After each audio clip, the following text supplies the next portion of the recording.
Former President Donald Trump has changed his tone around Bitcoin in a recent town hall interview. I'm going to share the clip with you. And the FLR network has raised $35 million. This is great news for FLR token holders. And a $30 billion registered investment advisor group has approved 4 Bitcoin spot ETFs on their platform. We're going to break this down and much more. Let's get into it.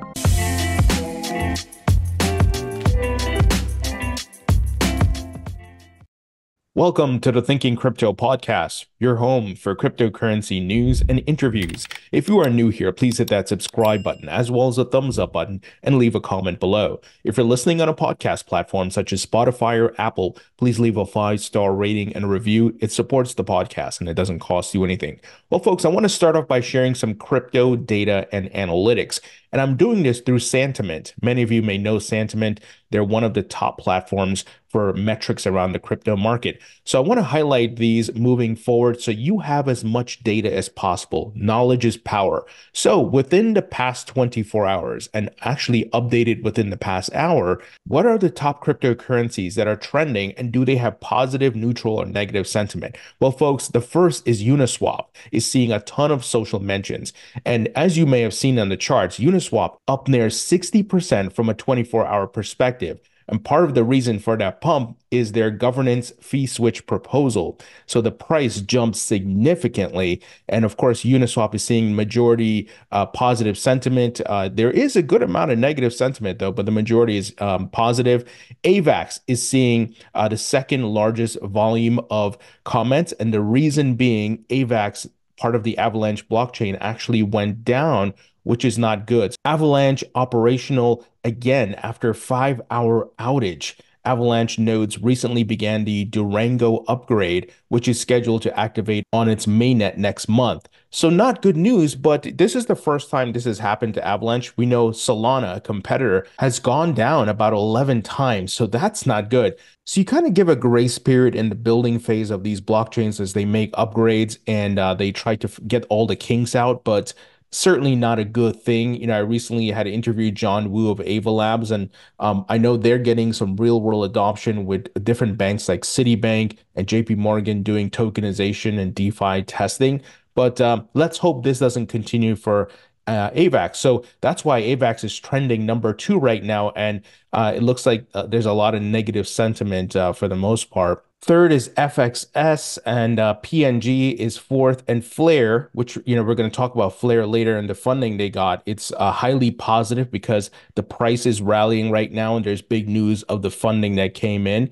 AMP is seeing some really positive sentiment. Matic is also seeing some positive sentiment. It's within the top 10. You got Wi-Fi that's trending because it had gotten delisted from OKX and FET. So FET, which is part of Fetch.ai, one of the AI tokens which I'm invested in. And if you saw my tweets from earlier today, I'm up near 536% on my investment of FET, taking some profits. So it's trending because of price action. So I hope this data is helpful, folks. And here's a quick snapshot of the top blockchains that have the most developer activity within the past 30 days. The first one really surprised me, and that is Internet Computer. Cardano is at second, Polkadot at third, Kusama at fourth. You got Status, which is the SNT token, at number 5, Optimism at 6, Hedera, which has a native token of HBAR, at number 7, Chainlink, which I'm a big fan of. I'm a big fan of Hedera as well. But Chainlink I'm very bullish on, is number 8, Ethereum number 9, and Cosmos number 10. So why am I sharing this data? Well, usually there is a high correlation between developer activity and price action. It's not a perfect science, but it's one of the metrics you want to look at when you're looking at tokens holistically from different point of views, right? You want to make sure you're looking at the technical analysis, developer activity, what's happening with the funding that they're getting, who's building on the blockchain, and much more as far as institutions and enterprises. So this is data I've been looking at, and I plan to include it in the podcast moving forward, as well as my free email newsletter. Check out the link in the description. Sign up if you haven't yet. So you can get this data. You don't have to pay for it from Santiment because it is paid information. But like I said, knowledge is power, and you can use this towards your investment strategy. I think it's certainly important. So once again, we're seeing altcoins, different ones pop off, and this is because Bitcoin hit its overbought scenario. We see right now it's pulling back, it's consolidating, and the liquidity is flowing to the alts. This is what I've been telling you guys for a long time, for years. So please understand these things and keep it in the back of your mind. You may want to take notes so that you can go down the list of market principles and things that happen in the cycles and know how to, once again, form your strategy and how to execute it. Now, folks, I'm sure many of you saw the clip. Donald Trump this week was interviewed at a town hall and he was asked about Bitcoin. And I'm going to play the clip for you. And essentially, the TLDR here is his tone is softer. He's not coming out saying, I'm a huge fan of Bitcoin, I support crypto. That's not what I'm saying. But when you go back to 2019, when he was president, he had tweeted out, I am not a fan of Bitcoin and other cryptocurrencies, which are not money and whose value is highly volatile and based on thin air. Unregulated crypto assets can facilitate unlawful behavior, including drug trade and other illegal activity. Now, let me play the clip for you so you can hear how his tone has changed and what he's saying now. China obviously has its own push in the Chinese digital currency. But isn't the next logical step for you to embrace Bitcoin? Because Bitcoin obviously is decentralized. The government can't get its hands on it. What about Bitcoin with all the young people, including African Americans, who are very interested in it? Well, a lot of people are doing it. I always liked one currency. I call it a currency. I like the dollar. But a lot of people are doing it. And frankly, it's taken a life of its own. You probably have to do some regulation, as you know. But many people are embracing it. And more I'm seeing people wanting to pay Bitcoin. And you're seeing something that's interesting. So I can live with it one way or the other. I've always liked one really powerful thing, and that's called the dollar. So there you have it, folks, straight from the horse's mouth. He's talking about, I'm seeing a lot of people accepting it as payments. I'm seeing this and that. So it's a softer tone. It's a more neutral tone. He's not bashing it. He's not saying it's used for illegal activity like he was before. Now, he continued his normal talking points of, I believe in the US dollar. And that's part of the Trump brand, right? Before cryptocurrency, this man is about making money and he's, seen as this very rich guy and so on and so forth. That's a big aspect of his brand. So great to see his tone is softening up. And I think it's a sign of what's to come. We see crypto is going to play a big part in this upcoming election. Don't get me wrong. It's not the top issue, obviously, but it is going to be up there for a lot of people, especially crypto investors who see the Biden administration dropping the ball and they have Elizabeth Warren messing things up and, saying she's part of the anti-crypto army and things along those lines.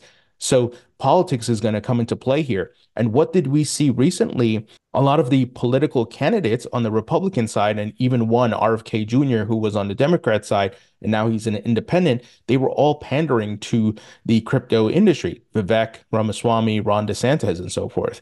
And keep in mind, Donald Trump and his team have issued NFTs, and they have issued them on Bitcoin ordinals. So you can see the change here. Once again, I'm not saying the man is outright supporting crypto. I'm just saying there is a change in his tone to a more neutral standpoint. So that is bullish in my opinion, because if you can get him off the hill of being against it, that's a win, especially look, he's a boomer. He's a legacy guy, right? Big on the US dollar. So I'm not expecting him to come out with a banner and say, Trump is pro-crypto. Maybe that might happen, but I'm not expecting that. But if I can get him into that neutral zone, I think that's a huge win.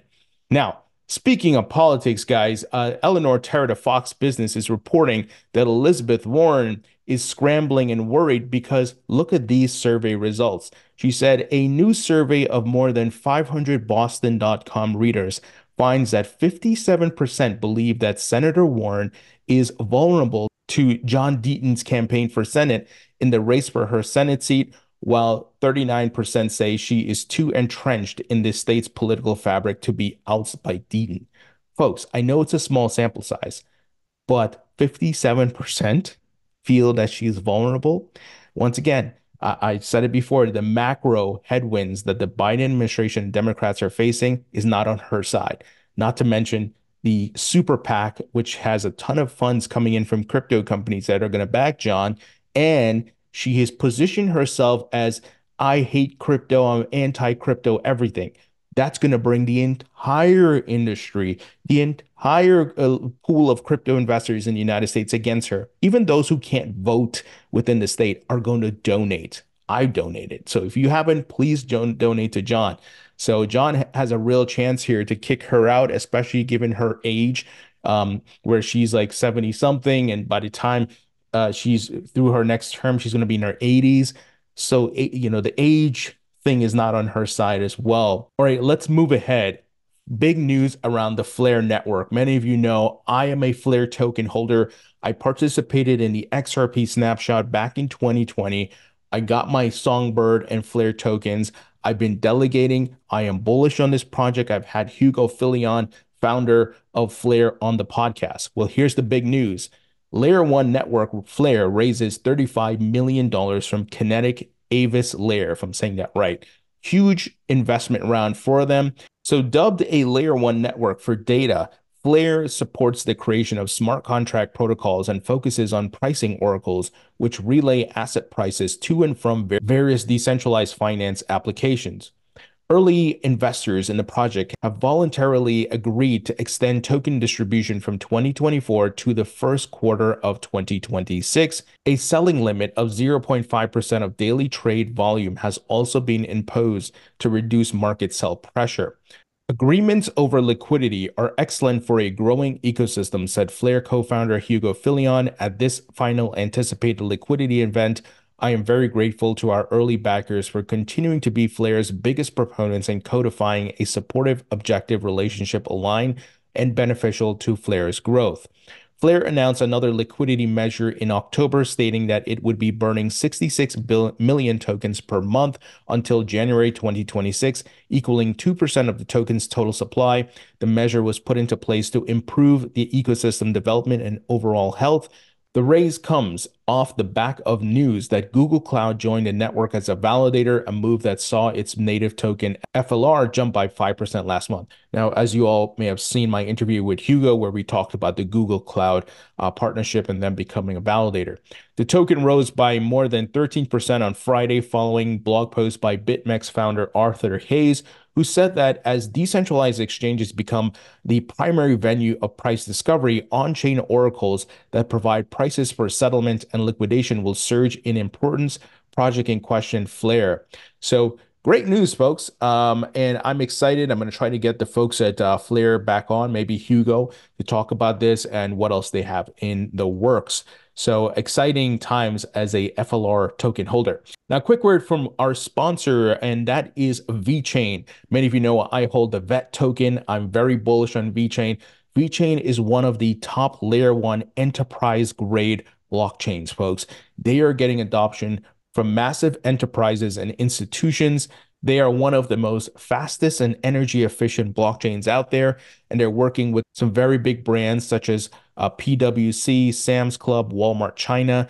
Recently, when I interviewed Sunny Liu, who's the founder, he talked about Boston Consulting Group working with them, and they're also working with BMW. So this is a blockchain that's getting massive adoption. And, one of the use cases that they're targeting is supply chain management and tracing and trackability. So that's a big use case, right? Where manufacturers and companies are moving products globally, developing products, being able to trace materials and much more. So this is a great project. And even before I added them as a sponsor, I was holding the VET token since 2018. So I am bullish on this project. If you'd like to learn more, please visit the link in the description. Go to vchain.org. Now, folks, we are getting huge news around Bitcoin spot ETFs. As I've been stating for over a year now, we're going to see wealth managers and RIAs, registered investment advisors, start to adopt the Bitcoin ETFs. So they have to get educated, and we see BlackRock and Fidelity and all these folks have launched their educational and their brand awareness campaigns to help these folks to understand what the ETFs are about, what are the custody options, what are the security layers, the fees, and much more. So it's a crawl, walk, run approach. Well, Nate Garachi of the ETF store, he just highlighted the following news. $30 billion RIA Carson Group has approved 4 spot Bitcoin ETFs on the platform, the IBIT, the FBTC, the BitB, and the EasyBC. That's amazing. So that's BlackRock, that's Fidelity, that is Bitwise, and that is Franklin Templeton. Big names, right? I've had Franklin Templeton on the podcast. I've had Matt Hogan from Bitwise on many times. So it's happening, folks. And Nate said the gates are just now starting to open.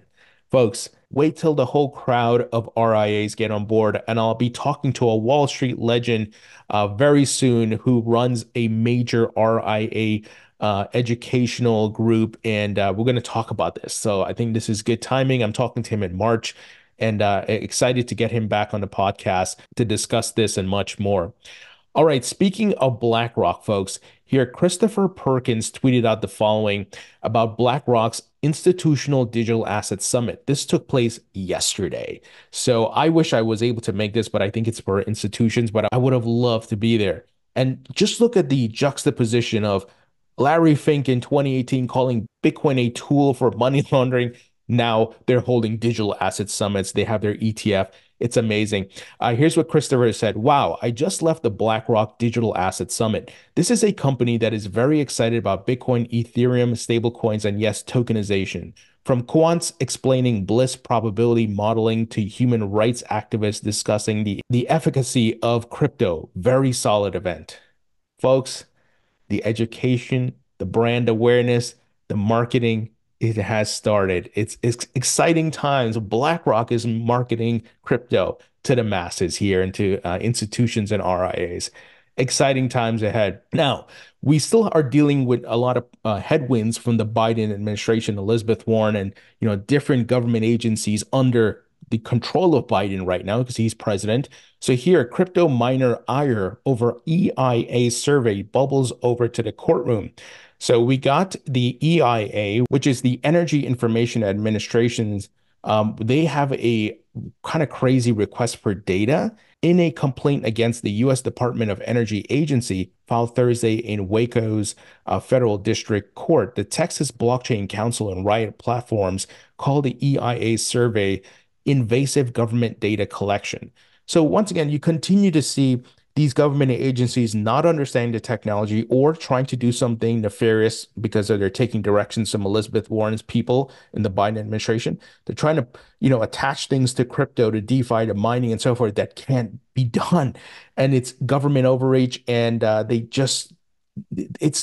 trying to put a round peg in a square hole, right? It's unbelievable what's happening, but it's great to see the industry go on the offensive and suing them and putting the onus on them to, hey, go research this, get it right, understand what's happening here, and let's come back to the table and find some common ground and have some balanced regulations. So, we've been talking about Kraken yesterday, suing the SEC. You got another crypto exchange out of Texas, along with the Crypto Advocacy Group in Texas, suing the SEC. It's amazing what's happening. I'm really pumped to see the industry just going on the offensive. I think they all smell the weakness in what's happening with the Biden administration as the elections approach. Gary Gensler losing in court. And Elizabeth Warren, they see her panicking over John Deaton. So I think there's blood in the water here, and the sharks, the crypto sharks are circling, right? Coming after Gary Gensler and the SEC and all these other people. All right, folks, quick word from Uphold. They are one of the top crypto platforms that you can buy Bitcoin and all the altcoins. They have 260 plus cryptocurrencies. I've been using this platform since 2018. And best of all, folks, they are fully reserved. You can go review their transparency reports. They don't commingle. They don't lend out your funds. And they got some cool features. They have like crypto baskets where you can buy Bitcoin, Ethereum, and XRP in one basket and other token baskets. So they make it so easy to invest. And once again, I trust this platform. I've been using it for years. I've interviewed the CEO, the CFO, and many folks. So if you'd like to learn more about Uphold, check out the link in the description. Folks, as mentioned, please subscribe for my free email newsletter. Please follow me on Twitter, X, LinkedIn, TikTok, Facebook, all these social platforms. Links will be in the description. It supports the podcast. It doesn't cost you anything. It doesn't take $1 out of your pocket, folks. It's just a subscribe, just a follow. That's all I ask. This content is free. I'm trying to bring you guys great interviews. So I only ask that you follow me and support me on all these platforms. It helps me to grow the podcast, get more visibility. So I thank you for watching and listening. Thank you for your continued support, and I'll talk to you all later.